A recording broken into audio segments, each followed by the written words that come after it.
जनता party एक काम और शुरू कर रही है।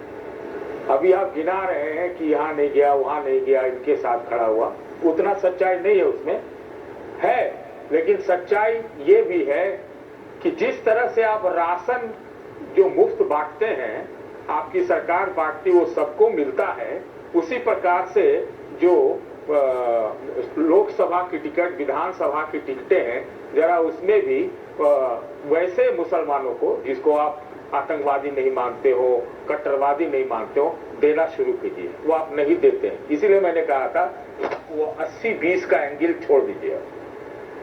ओके सुधांशु जी, क्विक इंटरवेंशन, फिर बाटी जी, राहुल जी बोल रहे हैं। सतीश जी ने कहा, मुझे कष्ट हुआ, एक लाइन में मैं कह दूं, मुझे बहुत कष्ट हुआ। सतीश जी, जो लोग कहते हैं 80-20 वाले, तो सिर्फ 2 राज्यों का जवाब दे रहा हूं। इंडी गठबंधन ने उत्तर प्रदेश में, बाटी जी बैठे हैं, 80 में 16 टिकट दिए थे मुसलमानों को, बताइए 10 भी दिए थे। दूसरा बड़ा राज्य महाराष्ट्र, एक मुसलमान को ticket the, not even single. Gujarat में नहीं दिया। मैं चुनौती से कहता हूं 542 में 120 दे के दिखाइए ना, बताइए अभी हमसे। बड़ा गजब है साहब। तो माने अगर ये कोई भी करता है तो गलत करता है ना, अगर ये कोई भी करता है तो गलत अरे करता है तो सर ना। यही तो मैं कह रहा हूं, तो आप कहिए तो सर, अब पूरी बात सुनिए। अब एक नहीं बोला था, मैंने राहुल जी पे नहीं बोला था, बाटी जी आ रहा, मैंने सिर्फ एक्सपोज कर दिया कि जो लोग ये कहते हैं वो। और मैं एक और बात मैं गंभीरता से मुसलमानों के लिए कहना चाहता हूं, कल्चरल डीएनए बदलने से जानते क्या होता है? जिस दिन यहां पर कट्टरपंथियों का राज हो जाएगा, उस दिन आप शाहरुख खान, सलमान खान भूल जाइए, मौसीकी खत्म, मोहम्मद रफी को भूल जाइए। मैं पूछना चाहता हूं, दिलीप कुमार तो पाकिस्तान में पैदा हुए थे, पाकिस्तान बनने के बाद कोई दिलीप कुमार क्यों नहीं हुआ वहां? मैं पूछना चाहता हूं, नूरजहां यहां पे थी, बुलबुले हिंद कहलाती थी, डिवीजन के बाद पाकिस्तान गई, मल्लिकाए तरन्नुम हुई, कोई हुआ उसके बाद? कलाकार, फनकार सारे के सारे यही होते हैं, क्योंकि यहां का डीएनए हिंदू है, तो पलने पोसने का मौका मिलता है। जहां कट्टरपंथी डीएनए आ जाता है, सब कट पिट के बराबर हो जाते हैं। पाकिस्तान का कोई कलाकार, फनकार बताइए आज जो हमारे मुस्लिम कलाकारों, फनकारों के बराबर की इज्जत पाता हो दुनिया में? देखिए, डीएनए डेमोक्रेटिक भी है, ओके, हिंदू नहीं। राहुल देव जी, सतीश जी वापस आ रहा हूं। वैसे वहां के एक फनकार हैं स्वर्गीय नुसरत फतेह अली खान साहब, वो बहुत पॉपुलर थे। राहुल देव जी, मैं यहाँ कांग्रेस या समाजवादी पार्टी या किसी भी पार्टी का बचाव करने उनके वकील की हैसियत से नहीं हूं। जिस पार्टी ने जो पाप किए हैं वो जवाब देंगे, मेरा काम नहीं है, पत्रकारों का काम नहीं है। सवाल यह है कि मूल बात और गंभीर बात क्या है, हमारी आपकी चिंताएं, हमारे सरोकार क्या है, वो सरोकार यह व्यक्त किए जा रहे हैं। अगर आप केवल इस चुनाव की बात कर रहे हैं, आपने 2 प्रदेश गिनाए कि वहां पर बात फला है, उस गठबंधन ने कोई मुसलमान को टिकट नहीं दिया, ये तो इस चुनाव में बहुआ। इससे पहले के सारे चुनावों का भी देखिए ना, आपकी पार्टी ने, बताइए मुझे कि पिछले 3 चुनावों में कितने मुसलमानों को टिकट दिए हैं और बाकी पार्टियों ने कितने दिए हैं। अभी एक स्थिति ऐसी बन गई है कि आज की इस लोकसभा में, संसद में मुसलमानों की संख्या सबसे कम हो गई है, अल्पसंख्यकों की संख्या सबसे कम हो गई है, जबकि वो काफी आगे रही है। ये कैसे हो रहा है? ये बड़ा जो परिवर्तन हो रहा है कि आज पार्टियों को, मुसलमानों को टिकट देने में एक संकोच का अनुभव होने लगा है कि ये कहां से आ रही है चीजें। ये हमारे समाज की बदलती हुई मनोस्थिति और राजनीतिक समीकरणों का एक प्रभाव हमको दिख रहा है, जो बहुत ही गंभीर और चिंताजनक परिघटना है, ट्रेंड है। ये कोई गर्व का विषय नहीं है, ये तू मैंने का विषय नहीं है। और मोटी बात यह है कि हमें भारत की बात करनी है कि हमें सारी दुनिया की बात करनी है। सुधांशु जी, हम भारत के साथ क्या करना चाहते हैं, हम भारत के समाज के साथ क्या करना चाहते हैं, हम भारत के लोगों को मैं बिल्कुल देना चाहते हैं। बाटी जी आ रहा हूं उसके बाद। राहुल जी ने बहुत सही बात कही।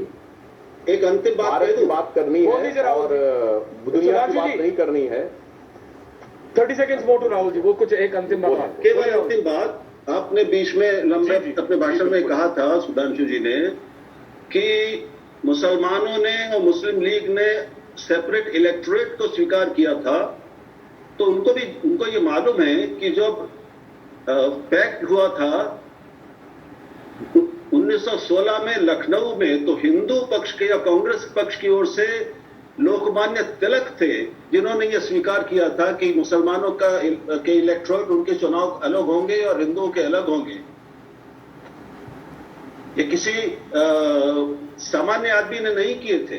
क्या उनको भी आप उन्हीं उसी तरह से कहेंगे, उनको भी वैसे ही दोष देंगे जैसा आप दे रहे हैं सबको?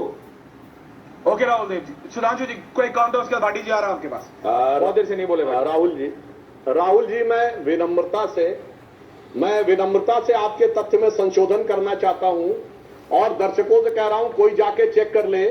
1916 का लखनऊ कांग्रेस अधिवेशन तिलक का अंतिम अधिवेशन था। वहां सिर्फ एक सदस्य के रूप में आए थे, अध्यक्ष वो नहीं थे। 1916 लखनऊ कांग्रेस का अध्यक्ष अंबिका चरण मजूमदार थे। मैं पुनः कह रहा हूं, कांग्रेस में के अध्यक्ष अंबिका चरण मजूमदार थे, जिनकी सदारत में वह प्रस्ताव पारित हुआ। और मैं दर्शकों से बताना चाहता हूं, प्रस्ताव भी कैसा मजेदार था। इस देश की कॉन्स्टिट्यूएंसीज को दो पार्ट में डिवाइड किया गया, मोहम्मदन कॉन्स्टिट्यूएंसीज और नॉन मोहम्मदन कॉन्स्टिट्यूएंसीज, यानी मुस्लिम क्षेत्र और गैर मुस्लिम क्षेत्र। उनको सामान्य क्षेत्र नहीं कहा गया, जैसे ये देश सिर्फ मुसलमानों का हो और वही इलाके बाद में जाके पाकिस्तान बने। तो ये तो बहुत सोची समझी बात थी। और इतना ही नहीं था, जब सेपरेट इलेक्ट्रेट मान लिए गए तो जिन्ना का हौसला बढ़ गया। उसने 1920 में कहा, महात्मा गांधी को मैं महात्मा नहीं बोलूंगा क्योंकि ये हिंदू उपाधि है। कांग्रेस झुक गई। इसीलिए आपने किसी मूवी में जिन्ना के मुंह से महात्मा गांधी शब्द नहीं सुना होगा, मिस्टर गांधी बोलता था। फिर उसकी हिम्मत और बढ़ गई, उसने कहा वंदे मातरम नहीं बोलूंगा। तो ये चीजें इस ढंग से वही जैसे आज होता है कि शॉर्ट टर्म पॉलिटिक्स करते रहो, उसके बाद देश का क्या होगा वो देखा जाएगा। उस कारण से यह समस्या आती है। और मैं आपकी बात से सहमत हूं कि कट्टरपंथी ताकतों को बढ़ावा देने के बहुत भारी नुकसान दुनिया में हुए हैं, देश में भी हुए हैं। और मगर वो किस सोच के साथ चलते हैं ये आपको समझना चाहिए। महात्मा गांधी ने सबको अपने अनशन से झुकाने में सफलता हासिल कर ली, जिन्ना को नहीं कर पाए। डॉक्टर अंबेडकर झुक गए, कांग्रेस के बड़े बड़े नेता झुक गए। ओके और सर एक और बात बता दूं आप जी, मैं राहुल जी, मैं आपके ऊपर कोई व्यक्तिगत बात नहीं कर रहा हूं। आपने जो बात कही वो ठीक है, यद्यपि आप देख लें, मैं तथ्य आप नेट पे जाके चेक कर लीजिए, कोई समस्या की बात नहीं। मैं एक और बात बता देना चाहता हूं, उसको सुनिए। उसको उस समय कहते हैं कांग्रेस की जो स्वागत समिति थी जिसने तिलक का स्वागत किया था, उसका अध्यक्ष जानते कौन था? जगत नारायण मुल्ला। और ये जगत नारायण मुल्ला वो कांग्रेस के नेता थे, नेहरू जी के रिश्तेदार थे, जिन्होंने काकोरी प्रकरण में क्रांतिकारियों के खिलाफ अंग्रेज सरकार की तरफ से मुकदमा लड़ा है कि चंद्रशेखर आजाद को, अशफाक उल्ला खां को फांसी हो। इसके लिए ब्रिटिश सरकार का वकील कांग्रेस के नेता जगत नारायण मुल्ला थे। ओके भाटी सर जाके चेक कर लीजिएगा। और वो तिलक के स्वागत के लिए बनाई गई स्वागत समिति के अध्यक्ष थे। 1916 लखनऊ कांग्रेस अधिवेशन जो गंगा हॉल में हुआ था अमीनाबाद में, और मुस्लिम लीग का अधिवेशन रिफायम क्लब में हुआ था सिटी स्टेशन के पास। ये गरिमा, ये वाला शो कम से कम आपने देखा, मुसलमान जिन्ना के सामने महात्मा गांधी जी भी हार गए, जिन्होंने अहिंसक आंदोलन से अंग्रेजों को झुका दिया, अंबेडकर को झुका दिया, बाकी सबको समझा लिया, लेकिन जिन्ना को नहीं समझा पाए।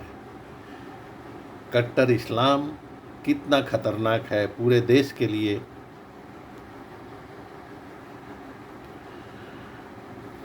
इसलिए हिंदुस्तानी कल्चर, भारतीय कल्चर, हिंदू सभ्यता को मेंटेन करके रखना बहुत ही ज़रूरी है देश की एकता और समाज की सुरक्षा के लिए।